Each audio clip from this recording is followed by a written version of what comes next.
متكئين فيها على الأرائك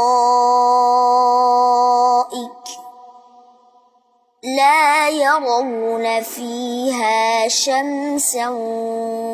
ولا زمهريرا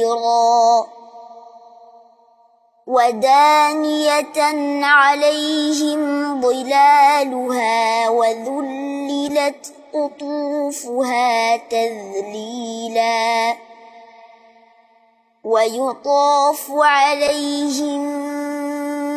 بآنية من فضة وأكواب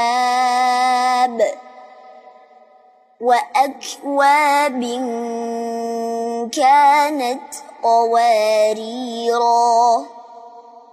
قوارير من فضة